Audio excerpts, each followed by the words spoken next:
I remember when I first called myself queer and some older gay men friends were like, "You're not queer, you just want to be special." Hello, my name is Kay Anderson and this is Lost Spaces, the show that is all about lost queer spaces. Only it's not really about that at all. It's about the memories of the people who drank there and danced there and fell in love there. Every week I talk to a different person and I find out what relationship they had with a particular queer space, and more importantly, how it helped shape the person that they've become.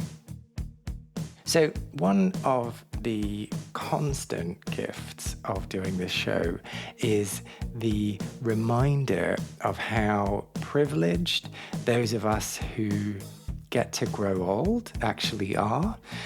I know I've said that before, I know it's nothing new, but I think that sometimes it's really easy to forget, as saturated as we are with these messages about how great youth is and how we should aspire to look younger and feel younger and be younger, that actually youth is kind of sucky, like it's not all that great. And so when I talk to people who are like, "Oh, I am so glad that I am not the person that I was when I was 20 or when I was 30 or even when I was 40, it's really refreshing to hear and just a wonderful reminder, basically. And the reason that I'm saying all of this is because I was delighted. Yes, I'm going to go as far as saying I was delighted by my conversation this week with the artist and photographer Holly Revell. Now, Holly spent a lot of their 20s and 30s as a self-described fag hag. You heard me right, I said fag hag, and was always up to party as long as they were surrounded by a gaggle of gays, or a bevy of, no, I can't make that work, yeah, let's just stick with gaggle of gays. But now, when they look back, they can see that although it was a wonderful part of their life, they wouldn't want to erase it at all. They've definitely outgrown the person that they were, and I think that's kind of wonderful, because if you don't outgrow the person that you were, then you're not growing. So we initially got together to talk about London's Black Cap, but, well, as is my want, we kind of went all around the houses and didn't really talk all that much about Black Cap. But it's all important because it is about going out and being with friends and getting merry and finding yourself on the dance floor. Or it's finding yourself taking your clothes off in front of a room full of strangers in order to win £50. But you'll have to listen to the whole show to find out that story. Right, shall we get into it?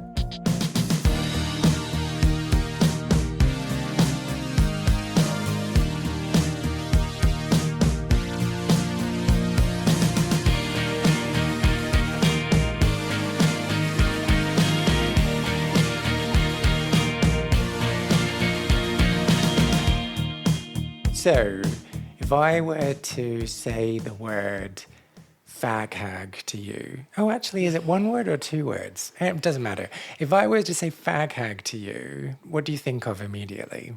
That's a good question. I haven't thought of it like that.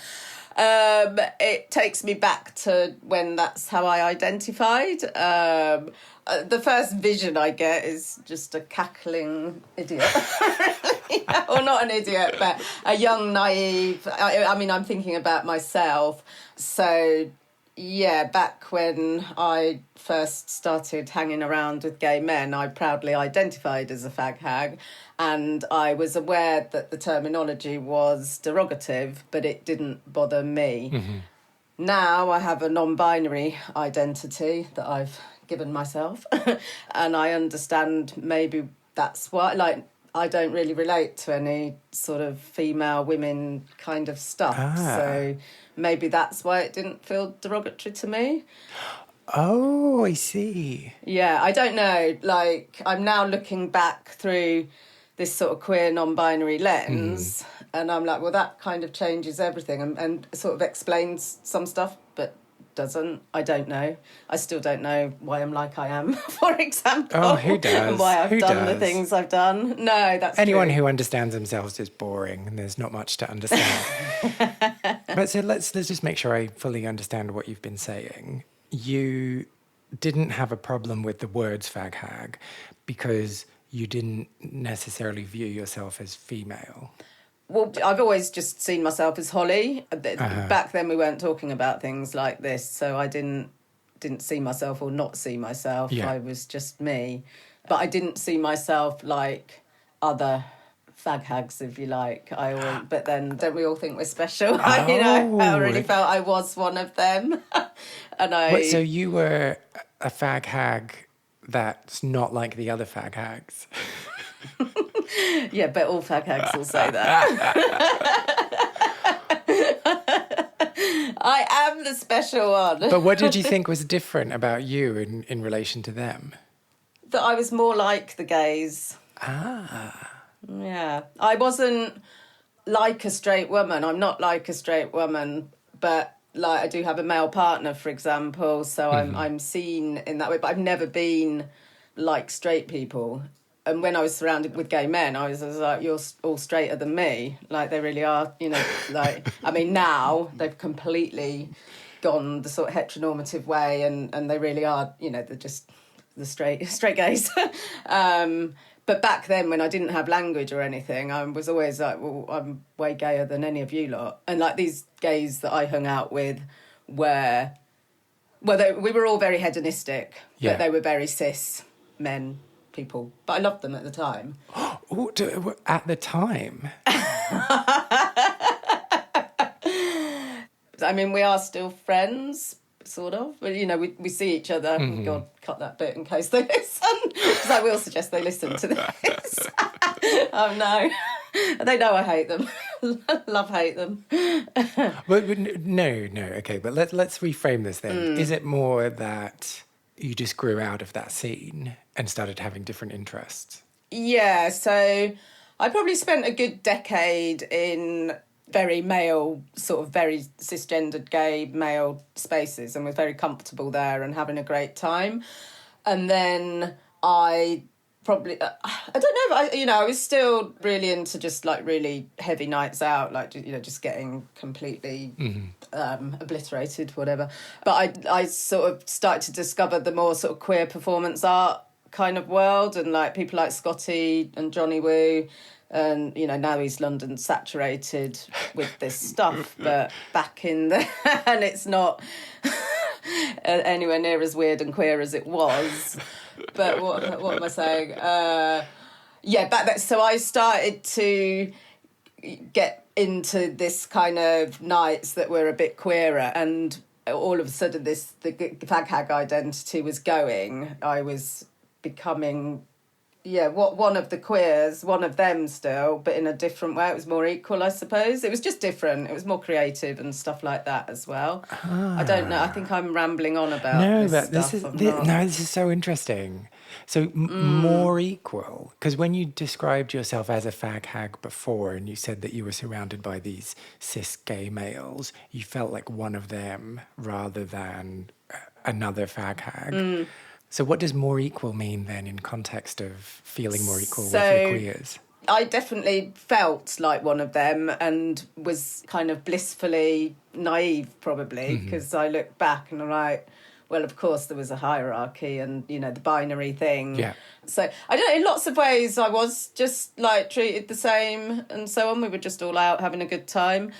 But I don't know, when I sort of started to meet queer people, like really queer people, I just felt I had a lot more in common with them. But I think I was just growing as well. And I've continued to grow. And I feel a lot of the people, certainly that I was hanging around with 20 years ago, they've sort of stayed the same. Or like haven't changed as much. Oh, no. I keep saying I think I'm losing all my friends. Okay, like, I really want to explore this queer thing a bit more, but let's start at the beginning. So let's go back to your Okay. early days in going out on the London scene. What does that look like? So I graduated with a fine art degree. I'd sort of gone as a mature student, working class background, blah blah blah. Never thought I'd go to university. Always wanted to do art. Did that. That finished, and then I moved to London in 2001 without a clue how to be an artist. So got a job in a bar. It turned out to be a gay bar. And that was 2001. And I was living in a shared house with an N1 postcode. I sort of accidentally got a job in this kind of... It wasn't a gay bar as such. It was run by two lesbians who hated everyone, to be quite honest. They hated the gays, they hated the straights, they hated other lesbians, depending what day it was. I know what, I'll go into customer service. Yeah, I mean, really, it was its own drama. But I worked there with 3 other guys, and we became extremely good friends. The 4 of us, and then various others, basically spent a decade living the life, the gay life. So you're probably going to hate this question, so apologies. I'm just going to go for it anyway. What do you think it is about you that gay men levitate towards? I was certainly, like, you know, back in the day when I was going out all the time, just like being like really hedonistic, drink drugs. I would do anything. But surely that's not it. Yeah, no, I'm good fun. Oh, well, come on, there's surely more to that. There's lots of people who are lots of fun who the gays will stay away from, right? Yeah. Oh, I don't know. Loyalty, maybe, then? I mean, I loved them. Interesting. Not really thought about that. It really was quite basic. We just used to, you know, just go out and... But by basic, do you mean like transactional? Like it was just like, I'm going to go out, are you going to come with me? Or was there deeper friendships? Oh, yeah, no, like good friendships, yeah. Yeah, no, these were like, yeah, really... I remember a friend from art school, like when she first met them, she's like, oh, they're going to look after you. Or like, be good to you kind of thing, which I found really strange at the time. But that stayed with me, that thought. They did, but they didn't. I mean, yeah. Do I need to ask follow-up questions about that? They did, but they didn't? I mean, mostly it was fine, but I'm just thinking, like, sometimes they would, like, give me a pill and then disappear, for example. And I'd be on a bus and suddenly realise, but that wasn't common practice. Mostly, like, you know, everyone would be on it and so on. But, like, you know, looking back, I have sort of reflected on that. I can't think of the word, but, like, I quite enjoyed the kind of... there's a better way of saying it, but like sort of being taken the piss off or whatever, I was quite good at being the subject of that. Like, you know, I look back now and I'm like, ugh. Oh. So there was that side of things. But I'm making them sound really bad now, but like... we'll get to them being kind later, don't worry. But no, we were really close. But do you mean you were like the butt of the joke? And you let yourself be the butt of the joke? Sometimes, yeah, being humiliated. I mean, I don't know, you know, being picked up and thrown into, like, a massive pile of bin bags and, like, being called bin bag bitch, for example, things like that. Like, these things do sound bad, but at the time I just thought it was a good old laugh. You had to be there. But that wasn't what our friendship was based on. But, like, yeah, I look back and, I wouldn't have that now. And I suppose... But maybe that was just them. I mean, I just think we were really bad. I think I was pretty bad too. Mm-hmm. I was part of this very... We were just ridiculous. And, yeah, I mean, we just used to do lots of silly things. Okay, we've gone slightly off track. So 2001, you start working in this bar with the 2 misanthropic lesbian owners, and you make friends with the 3 other people who work there, and you become a friendship group that starts going out. Yeah. Can you tell me what the appeal was? Oh, that sounds so bad. Why would you want to hang out with gays?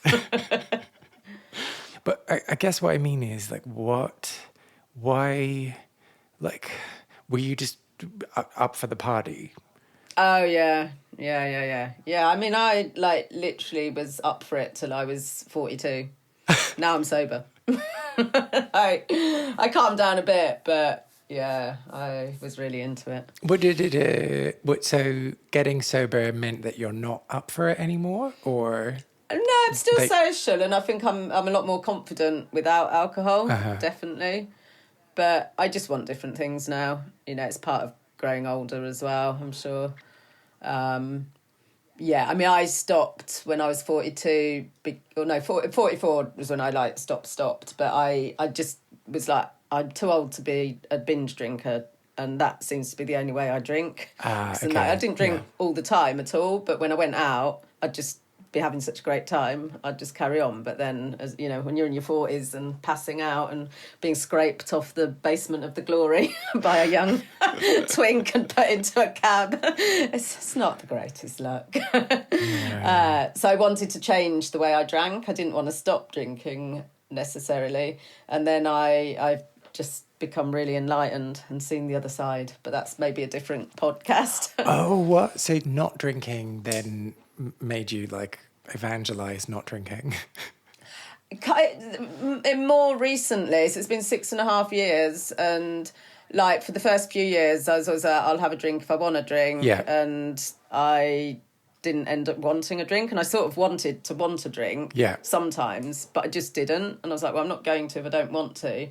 Now I just know that I'll never ever touch alcohol again, and I just think it's ugly and like all sorts of things that no one wants to hear, but I don't know, it just seems so pointless now. Is that because you then drank again and you were like, oh, actually I don't feel good doing this, or you just... No, I just fell in love with being sober.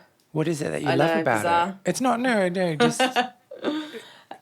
It's probably a control thing as much as anything. I mean, I'm now a really early morning person. Oh, I have a dog. I know, disgrace. And like the old me would be horrified with everything about me now, except for the fact that I'm like doing all right with my art and that. And like definitely I make better work. I make the work that I want to make. You know, that's my addiction now. I mean, not that alcohol, I wasn't addicted to alcohol. I was just, you know, really into it. I mean, there's, you know, words, isn't it? There's a fine line there, isn't there? When I was on it, I was addicted. And then I'd be happy to leave it for a month or so. Just everything's better without it. And I was never a 2 drinks kind of person. What's the point in 2 drinks? That's really, no, it's interesting. And like, I know it sounds as though I'm judging you. I'm not judging you. I have never drunk alcohol in my life. And so spent lots of my time going out and clubbing and whatever, having everyone being like, what's wrong with you? What are you doing? Oh, right. You don't come across as a because I've listened to a lot of your podcasts and it sounds like you. But that, I mean... What does that mean? Yeah. I mean, I thought, I wonder if I'll mention being sober, because I was like, oh, no, he won't like that. Oh, really? Do you find you get lots of stigmatising attitudes? Yeah, not with some of the older people and that. Yeah, definitely. Or they just don't want to know about it because then, But I mean, younger people just don't, they get it. They don't give a shit.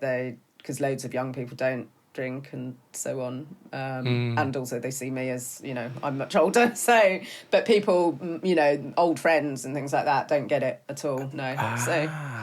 Do they, and is it just like gentle ribbing and like annoying snide remarks? Or but after I've done my 3 hours or so, the snide remarks of like being boring for going home, and I was like, this is what's boring. And that is the gays, the old gay friends. So you know, and people know now, they know not to expect that of me now. But I feel that when I am out, I'm definitely having better conversations, and I'm definitely still outgoing. I'm confident and outgoing. I didn't need alcohol for all that, but it was just part of it. I mean, I just took it for granted. That's what we did. I was brought up, my parents they didn't drink, and I was brought up quite strict. But as soon as I turned 16, I was give me everything. And I think, part of that was probably because I hadn't been allowed to do anything much when I was a kid. Yeah. So, but it is this interesting, you do make an interesting point that, we do just take it for granted. Like, if you're going to go out, you're expected to drink, and people just go along with that. So it's interesting that there is more of a pushback now and more of a dialogue about it. And if you don't drink, it's not because you're Captain Boring. It's because you've made the decision not to drink. And good for you. Yeah. But I remember if someone wasn't drinking on a night out, I was gutted. Like, what? Oh, really? You're not drinking, so we're not going to have fun then. That was definitely my attitude. I was the worst. And this is what I came up across a lot. I think there was even people who were like, I'm sorry, I can't date you because you don't drink. Totally. Yeah. Like, yeah, what? Yeah. What? I don't think I'd have dated a non-drinker Really? when I was a drinker. Wow. Okay. Everyone around me drank and took drunks, and they still do. What amazes me is no one else has been enlightened in like the groups I know. I know younger people, like sort of queer friends that are in their 30s and that, and they're a whole different sort of crew. But yeah, and people that I know from various walks of life that are my age and older, or it just amazes me that they still drink. Yeah. But when you drank, you weren't drinking for the boost of confidence. You were just drinking because. Yeah, just because I loved it. Ah. I loved getting, we'd say, off our rockets or whatever. Like, it's maybe slightly dark, but the last time I was high was when I was having a general anaesthetic for like a small operation or something. And that feeling, I still love that feeling. But that's slightly different. So I love that feeling, but then you're trying to maintain that feeling, aren't you? And that gets harder as you get older. Yeah, that's as the well. problem. Okay. So back to this friend group and going out to Black Cap. What do you remember about Black Cap? I mean, we'd always get drunk before getting there. And so I remember the stairs and that small kind of area. I think there was like a downstairs, more pubby bit, but we'd always be going straight upstairs to the cabaret. And we'd normally be arriving just before the cabaret started. So we'd be going for the cabaret and then for the fun afterwards. And I just remember the cloakroom and just always trying to be sneaky about not putting my coat in. I've always hated paying for a cloakroom. So that's like the first step. Well, what is it you hate about it? Because I hate it as well. Yeah, I don't know, because I still don't like it. And I still will stuff things into sleeves and that. Like, so I only have to pay for one item rather than... It's such a waste. And what do you like on aeroplanes? Do you shove things in your pockets? Oh God, yeah, hotel rooms. Oh yeah, I mean, yeah. And it's like, back then I had very little money, whereas now I'm okay. I get by okay, and I don't need to steal mini shampoos and tea bags and things, but I do.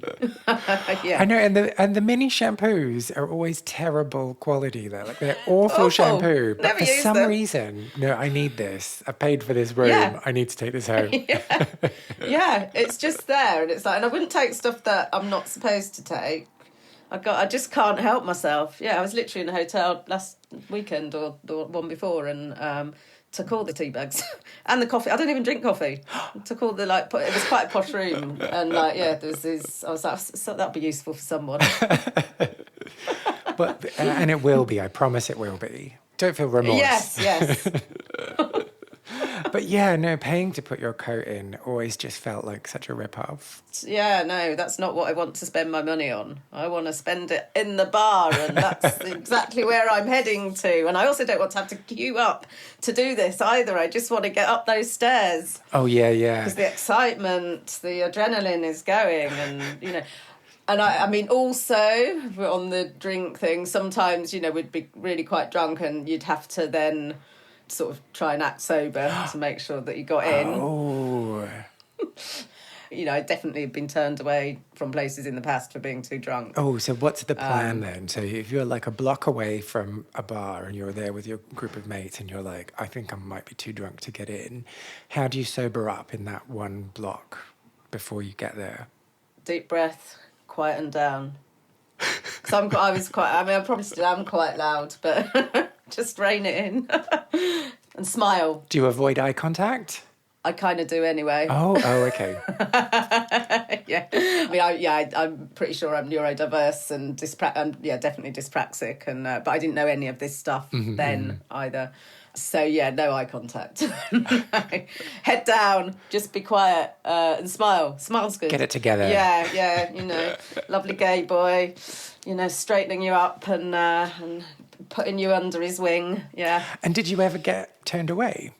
I don't think from the black cap. I think generally we were better behaved, maybe, heading there. And probably... It was the beginning of the night, probably, as well.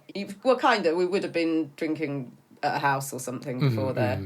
But and sometimes on nights out, often on nights out, we'd have already taken drugs as well. So, all that. So do you not take drugs either? Have you never taken drugs? But once I got turned away from a club for being on drugs, even though I wasn't on drugs, which was like the most... It was so upsetting. So upsetting. Yeah.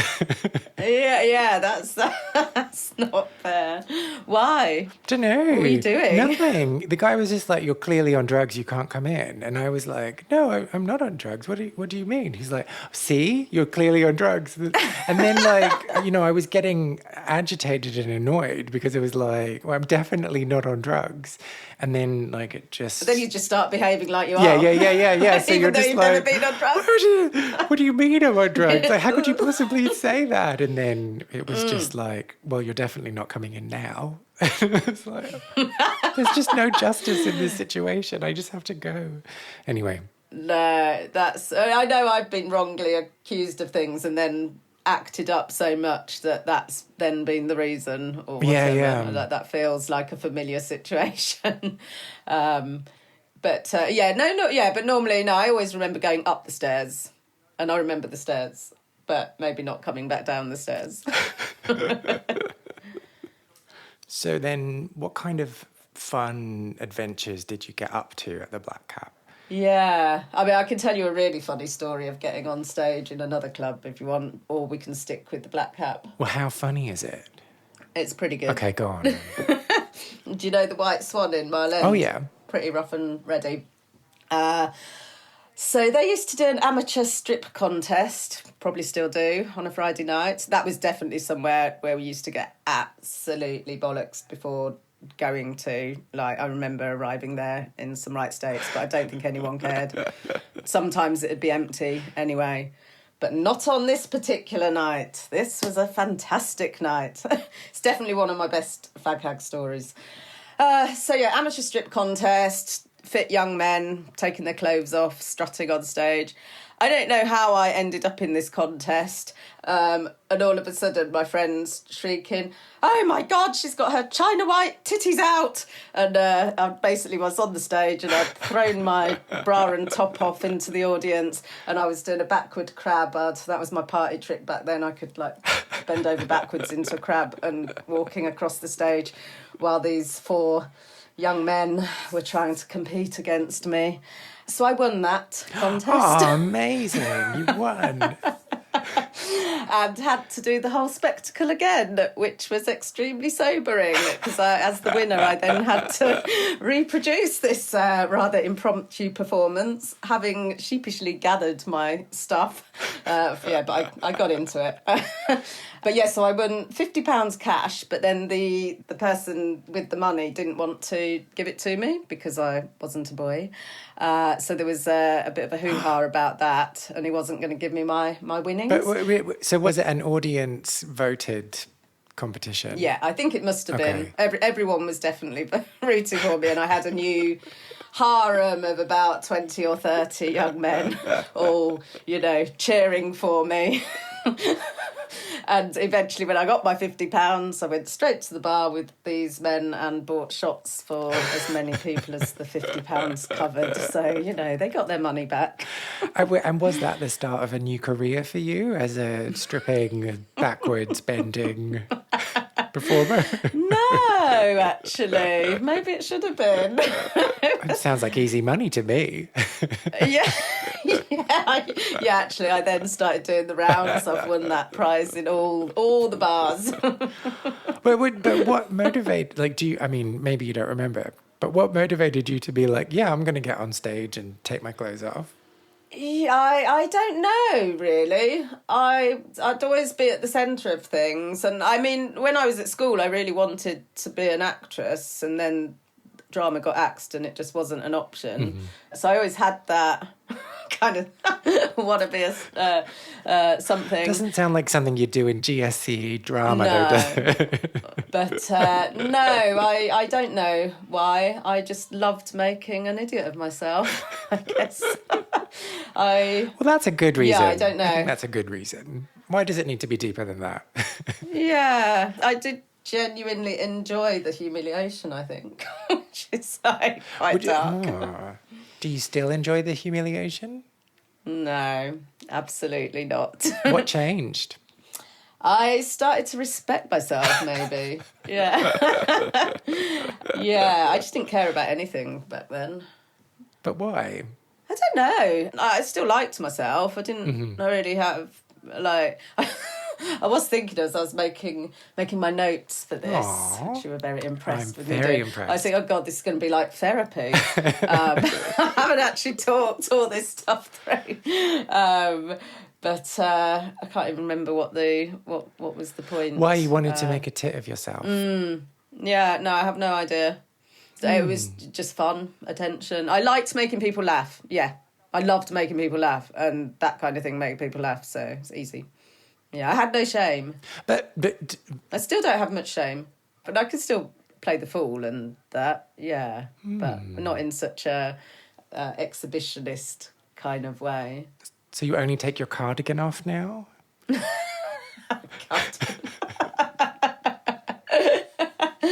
Just my pearls. A lot of this stuff, it's like you could dig deep and maybe there's something there, but I feel like there wasn't much. Yeah, I guess in reflecting on the similarities and the differences between our experiences, what you said earlier about not really fitting in school and like no one really being that interested in you, that's something that resonates with me. But my response and the way I learned to then navigate the world was to minimize myself and hide myself and like internalize that shame and, you know, shame, yay, brilliant, a recurring theme in my life. Yeah.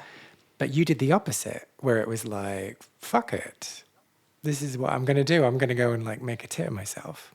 Yeah, and that's something I was going to say. And at school, I was pushed down completely. I wanted to go to art school when I was 16 and wasn't allowed. I ended up being a fucking hairdresser, which is definitely not what I wanted to do, and just lived the classic nightmare. Like, yes, those women are fucking bitches, and I had a horrid 2 years and just got more and more pushed into myself. But I did 1 day a week, day release at a college, and had this Irish Gothic friend who, like, helped bring me out of myself with a lot of vodka, actually. But that's where it all started, maybe. And she'd be like, oh God, like what she saw of me in that 1 day a week at college, she was like, what happens? Where does that person go? Because I just let everyone just trample over me. Yeah, so till I was 18, I was squashed down and I wasn't myself.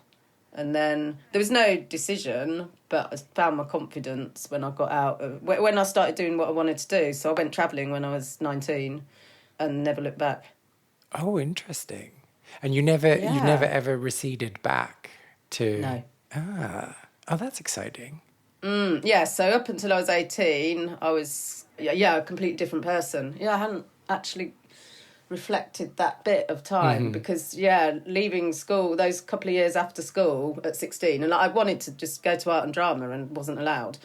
Like, it took me another decade to find my way into that. But well, and when you say you weren't allowed, it was because your parents said no? Yeah, they wouldn't fill in a form. Oh. Yeah, get a trade in it. Oh. I mean, I did manage to like make a few rupees cutting hair in India eventually.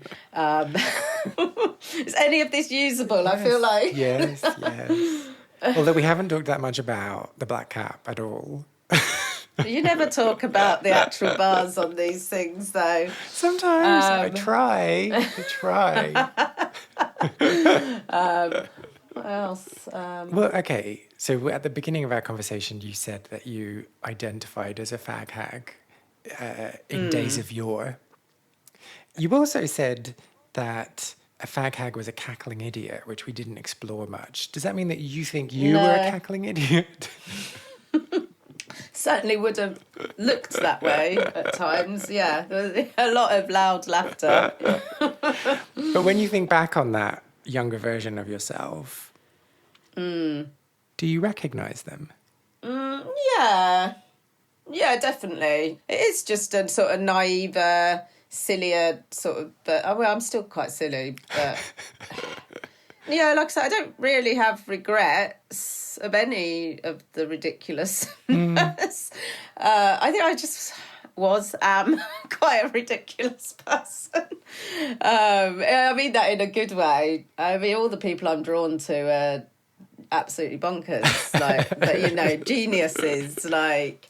So that's fine. I've met so many incredible people along the way, but I know I'm talking about other people and not myself, because I never really know what to say about me. Well, so you also said at the beginning of our conversation that you now identify as non-binary, and it sounds as though that's been a recent revelation. Yeah, so I started a project called People Like Us over 6 years ago, which is coming to fruition as a book later this year.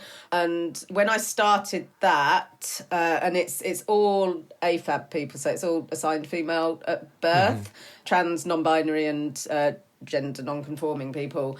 And that started when a friend of mine started like playing with a new name and exploring that, and started just sort of telling me stuff about what they were going through. And up until that point, I'd sort of very much working as a photographer by then. I've been doing what I do for like over 15 years. So well into my practice, and I've really only worked, predominantly with gay men, drag performers and sort of trans femmes. And so this was the first sort of friend that I had on the other side, if you like, not that it's binary at all, but so I was learning from them, and then other people that I knew started coming out as non-binary, and all sort of AFAB people. Some people that I'd known just from the background, like sort of behind the scenes people in sort of cabaret world, and that I'd never noticed before. All of a sudden they're in a cap and hot pants. I'm like, ooh, who are you? Cute boy-ish kind of person, and that.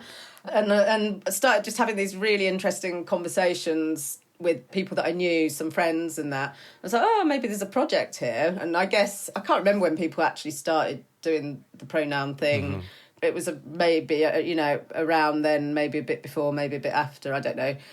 But I know when people first started doing pronouns, like I didn't feel, I didn't even really desire they, them at the time, but I didn't want she, her either. I was just like, just call me Holly, just call me Holly. I didn't have any other language or feelings, but I'd always felt awkward, like I've never, like woman has never felt right, and I thought it was an age thing, and I thought, I don't like being called woman because it makes me feel old. Then over the lockdown I embraced my age, let my hair, I used to have bright red hair until... It looks wonderful.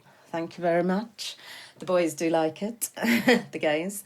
So I embraced all that, and like it's weird because like you don't get called sort of woman or lady that much, but having a dog and walking the dog, people go, oh, mine's that lady, or that woman, and I'd be like, oh, where is she? Me. Who? yeah. I just like, ugh. And I was sort of well into this project that has got now over 50 people, and I've met people of all sorts of identities. And a couple of years into the project, I remember doing a talk with a trans woman and one of the non-binary people in my project. And at the end of this talk, it was an online thing, they were like, have you been trans yet, Holly? And I was like, no, absolutely not. No. And I was like really flustered. And then I did start to crave the they, them pronouns. And I just thought, no, I haven't been through anything. I don't, I'm not deserving. I'm not worthy, blah, blah, blah. So I went through all that. And then the last year, I've been very confident to use they, them. I put they, she because I'm well aware that I'm perceived as female, and I don't feel or see myself as feminine, but I'm also don't see there's nothing masculine about me at all. I'm probably gender neutral, you know. I'm not like none of the stuff as opposed to all of it. The more I met more people and was identifying with them, and then some of them would like started saying, oh yeah, I thought there was a bit of non-binariness about Holly. And when some of your sort of non-binary and trans elders that you've been talking to that you really respect are seeing you as sort of part of that, I'm like, oh, that feels really good. And maybe I am allowed to have those pronouns. I mean, it's just pronouns. It sounds, you know, we're very sort of fortunate if we have the space and time to even be able to think about this stuff, let alone talk about it in depth for 6 years. And you said before you didn't feel as though you deserved to ask to have they, them used as your pronouns. What do you mean by that? So having not, you know, suffered, not had no trauma, no coming out, having sailed through life as a so-called female or whatever, not that I've always just been Holly. Yeah. Never had any issues, no body dysmorphia or anything like that. I'm not trans. I've never...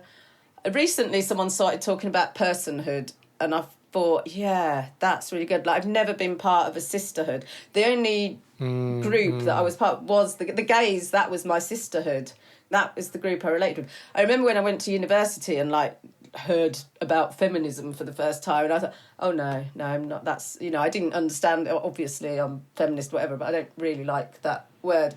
But at the time I was like, I couldn't, like, no, that doesn't feel comfortable because it's feminist. You know, just the way it sounded. And also, I don't know, being at university, it was like done in quite a middle class way maybe, and I didn't even actually realise the class thing was a thing until after university. So I was naively going through all this class stuff at university that I was blissfully unaware of. And that's why it took me so long to figure out being an artist and ended up working in gay bars for a decade. I digress. About deserving, about who's deserving and who isn't. So, yeah, and it's like everyone that I've spoken to for this project and beyond, and, you know, people that whatever they tell me they are, I believe them. I'm like, yeah, you know, and there's no questioning whatsoever. So I'm like, so why can't I be what I think I am then? Yeah. Like, well, and it's interesting as well because it's not as though there's a finite amount of non-binary identities going around and you're taking it from someone else if you take it. Like it's this weird thing that's going on in your brain that's only going on in your brain. I remember when I first called myself queer and some older gay men friends were like, you not queer, you just want to be special. Like, and it was before all the non-binary terminology. It was quite a long time ago, and they were the gays that wouldn't call themselves queer anyway. So I don't know why they had a problem, but I was like, well, I know I am queer, and that's how, you know, just my being, the way I think, and all this other stuff, and the way I feel. But I can't argue this with these people, and they have a point. Maybe I do want to be special, and I suppose maybe I have felt a bit like that with the non-binary thing. Do I still just want to fit into another group of people and be special? And I mean, you know, my family, they don't believe this exists. Most of them, a couple of my siblings do, but I've got a massive family, by the way. That's yet another podcast. But I'm the eldest of 14 siblings. Yeah, it's a good one, isn't it? 1-4. Yeah. Wow. Yeah. So that does explain some stuff too. And like I remember like my friend just groaning when I'd said, oh no, I haven't earned those pronouns or whatever, I can't.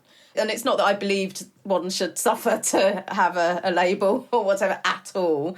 Some people do and some people don't. And this is, really recent, like over the past few years. But I do feel like, you know, when you talk in depth about this stuff, it's also ridiculous, like, in a way, just let people be. And that's what I've always thought about everyone. But there's a lot of people that don't have time to, you know, think about this stuff, and, you know, and I'm fine.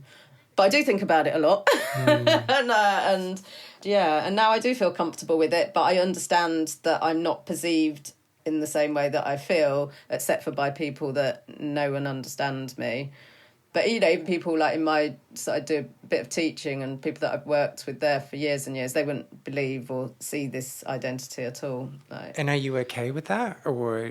Are you just making do? Yeah, make do, I suppose. I find it strange, but then I'm like, I suppose in a way we're in this sort of bubble and we talk about this stuff all the time and like have these, and then you go into another set of people and they don't have these conversations at all. So it does sound a bit sensationalist or whatever. So yeah, I get it in a way, but then I'm like, I don't know. I feel like people are just quite ignorant and stupid as well. Yeah. And sometimes you just have to like assert your space, right? And be like, this is what the expectation is. Don't cross this line. And it might be uncomfortable at the beginning, but then from then on, it's okay. But we're also very British. And like... Yeah, afraid so. Guilty. Like, oh, I'm terribly sorry. I don't want to bother you. Well, and so embracing this as your identity, how does it impact on the way you think about the past you? Yeah, it makes me wonder what it would have been like if I could have just been a non-binary person out with the gays instead of a fag hag. But then it wouldn't have just been the gays. There'd been lots more non-binary people. But then half of those gays are probably non-binary anyway. And like it wouldn't have been so binary or like them and me. Even though I was very proud of being the only me with a gaggle of them. And this is a classic fag hag thing or whatever. I think I was so proud of being sat at a table with a harem of boys around me, like, you know, so proud. So it makes sense of lots of things. Because it's like, well, if I'm a different identity now, but I'm still me, I'm no different. I mean, obviously, I've grown and matured in that, but then lots of those people probably have other identities as well. And we could have been one, like, big mixed up pot of people like what you see now when you go to, like, a really great queer venue. And I'm just a bit past it all. You know, I'm there and I'm part of it, but I'm not in it. And I'm really happy now with being on the outskirts, actually. I don't need to be in it. Whereas before, like, I really needed to be in the middle. Really needed that. Which goes back to a point you made before that I might have avoided. Do elaborate? Like, if I think about it, I really needed that attention. I really, really wanted to be getting all the attention and be in the middle of everything. And that was before I started working on the scene. Like, to me, getting into it, and this is all the really annoying behaviour that you absolutely hate when you're on the other side of it. But to, like, get to go into someone's dressing room, or, you know, when we'd see a show, I'd be so depressed afterwards because I wasn't hanging around with them. I was going wherever I was going with the gays. With your boring gaggle of gays, yeah. Yeah. Who I adored, but maybe that. But, and then when you see things for what they are, it's like, you know, things are never as great as you think they are. Well, they're pretty great, but... Yeah. But now I don't need that. I've got a dog now. That's all I need now. That's what excites me now. Sod the gays. If you enjoyed this conversation with Holly as much as I did, then I think that you will really enjoy their artwork too, which very much highlights and celebrates their experiences on London's queer scene. The most recent of these projects is People Like Us, which is a collaborative photography project exploring trans, non-binary and gender non-conforming identities and experience. And I would definitely suggest you go and have a look at it. Or you can always give Holly some love on socials, and I'll make sure to include links to their website and all of their social addresses in the show notes for this episode. Speaking of socials, why don't you find me on Facebook, Instagram, or TikTok, where my handle is Lost Spaces Pod. Thank you again for listening to this show. It always gives me a bit of a tingly feeling to know you're out there. I've made it weird now. I'm gonna go.